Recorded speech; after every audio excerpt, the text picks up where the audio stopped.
मित्रों, कभी कभी संघ के लोगों के विषय में बहुत जानकारी न होने के कारण उनकी जीवन की जो ऊंचाइयां हैं उसको समझ पाना बहुत मुश्किल होता है और कभी कभी तो एक आध बार जानने के बाद भी रजिस्टर नहीं होती है। मुझे स्मरण है, परम पूज्य डॉक्टर हेडगेवार जी की जन्म शताब्दी का समारोह हो रहा था। तब जो लोग हमारे वैचारिक विरोधी हैं उन लोगों ने एक बहुत बड़ा अभियान चलाया था और वो लगातार लिखते थे, बोलते थे, सेमिनारों में चर्चा करते थे। देखो ये आरएसएस वाले कैसे लोग हैं, ये डॉक्टर हेडगेवार को कौन जानता था, नागपुर में भी कोई पूछता नहीं था। एक बहुत मामूली आदमी को बहुत बड़ा बना करके, शताब्दी बना करके घूम रहे हैं, इस प्रकार की आलोचना होती थी।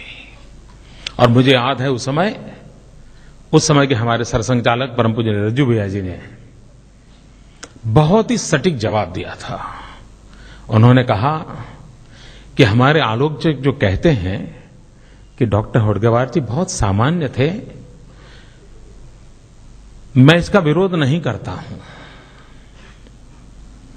ये सही है कि पूरी संघ व्यवस्था में समाज के भीतर से आए हुए सामान्य लोग हैं। विशेषता ये नहीं है कि लोग सामान्य हैं कि असामान्य हैं, विशेषता ये है कि ये सामान्य लोगों ने असामान्य काम करके दिखाया है।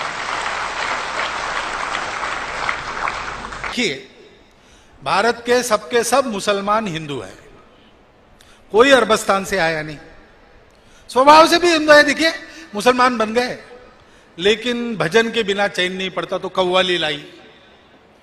मूर्ति पूजा की आदत लगी है तो मजार कब्र की पूजा शुरू हो गई।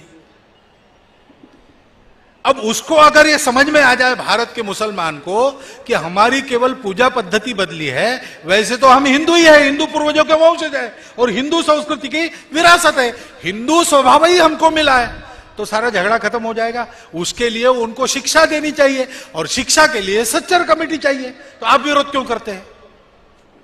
मैंने उसको कहा कि महाराज, आपकी सब बात मुझे पूरी मंजूर है, लेकिन आप ये मुझे मत बताओ, आप ये सब अपने देश के मुसलमानों को समझाओ। जिस दिन वो आपकी बात मान जाएंगे उस दिन हम सच्चर कमेटी का विरोध करने वाला हमारा प्रस्ताव वापस ले लेंगे। और बात सही है, यहां कौन माइनॉरिटी है भाई?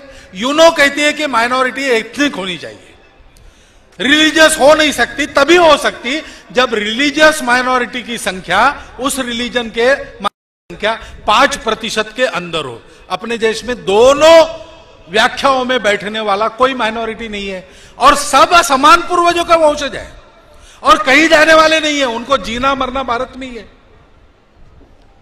बस एक ही बात है कि इस देश के स्वभाव में जो उदारता है उसको लेना है, मतांतरण बंद करना है, कट्टरपन छोड़ देना है, बाकी मतों के मानने वालों को हीन बताने वाले उनके विचार में जो अंश है उसको निकाल देना है।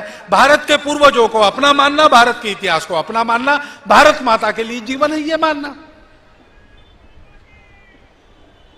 लेकिन ये वो कब मानेंगे? ये जो अपने आप को हिंदू कहने वाला, मानने वाला है, वो अपने संकटों को परास्त कर, संगठित कर जब खड़ा नहीं होगा तब तक वो नहीं मानेंगे, क्योंकि वो देख रहे हैं कि हिंदू पिट रहा है, हिंदू लुट रहा है। अपने आप को हिंदू कहने वाले मार खाते रहते, अपने आप को हिंदू कहने वालों में आपस में भेद है, सामाजिक समरसता नहीं है, जाति के भेद, पंथ के भेद लड़ते रहते, एक दूसरे को छोटा बड़ा कहते रहते।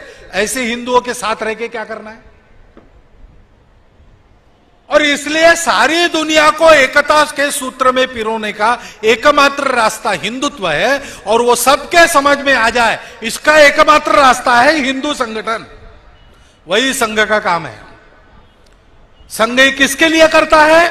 देश और दुनिया के उद्धार के लिए जो एकमात्र उपाय है, वो एकमात्र उपाय कर सकने वाला, सामर्थ्य संपन्न, समरसता युक्त, वैभव संपन्न, जिसकी ओर आंख टेढ़ी करके किसी की देखने की हिम्मत न हो, जिसका हाथ इस पर उठे तो उसका हाथ टूट जाए, ऐसी ताकत वाला भारतवर्ष खड़ा करने के लिए यह संघ का काम है। यह संघ का काम नहीं है, यह हमारा आपका सबका काम है, क्योंकि इसी में आपका हमारा सुख निहित है। और इसलिए संघ ये सारे काम करता है और ऐसे कार्यक्रमों में आपको बुलाता है और आपका सहयोग मांगता है। संघ को चुनाव लड़ना नहीं है, आजकल राजनीति के साथ जोड़ के संघ को बहुत देखा जाता है। संघ का राजनीति से कोई संबंध नहीं है। मैं भाग नहीं रहा हूं।